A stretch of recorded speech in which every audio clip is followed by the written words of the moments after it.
علی گڑھ میں زبردست طریقے سے بھارت بند کی افواہوں کی گردش کرنے پر آج تنظیم تحفظ مدارس ہند کے صدر مولانا سعید احمد حسین مظاہری نے کہا کہ تمام جگہوں پر امن و امان قائم رکھا جائے اور برسر اقتدار حکومت احانت رسول صلی اللہ علیہ وسلم معاملے میں اپنے نمائندوں پر ایکشن لے چکے ہیں۔ ایسے میں بار بار اسی معاملے کو لے کر احتجاج درج کرنا نامناسب ہے۔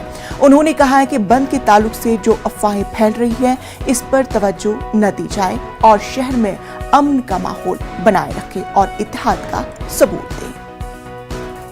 یہ افواہیں گرم ہیں اور ایک ایکشن لے چکی ہے حکومت، تو اب ایکشن لینے کے بعد بار بار اس پر کچھ بات کہنا، ایک فیصلہ آ چکا ہے کہ بھئی ہم نے ایک ڈیسیژن لیا بھارت سرکار نے تو اس موقع پر اب بار بار دہرانا میں سمجھتا ہوں شاید غلط ہوگا۔ اب چاہیے کہ امن و امان کو باقی رکھیں اور اطمینان سے ہندو مسلمان مل جل کے رہیں۔ جس سے غلطی ہوئی اس کی سزا سے تھوڑی بھگتیں گے، جس سے غلطی ہوئی اس کو سزا مل گئی، بات ختم ہو گئی۔ اب سارے لوگ اس کو لے کر کے وہ کریں تو میں سمجھتا ہوں شاید کہ بدامنی پھیلنے سے بہتر یہ ہے کہ امن کی بات ہو، متحد ہونے کی بات ہو، اتحاد کی بات ہو۔ اور امن کا ایک پیغام میں دینا چاہتا ہوں علی گڑھ کے لیے خاص طور سے کہ سب لوگ مل جل کے رہیں۔ ایک کارروائی ہوئی اس کو ایشو نہ بنائیں، ٹھیک ہے وہ ہو گئی، ان سے غلطی ہو گئی، انہوں نے اس کا ایکسکیوز کیا، اس کی سزا ملی۔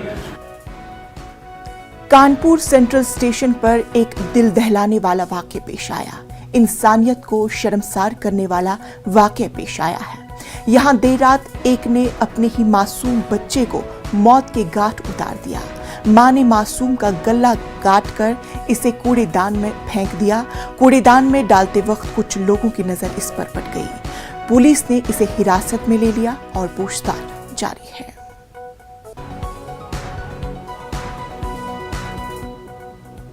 ناظرین، اسی کے ساتھ وقت ہوا چھوٹ سے وقفے کا۔ مزید خبروں کے لیے بنے رہیں نیوز 18 اردو کے ساتھ۔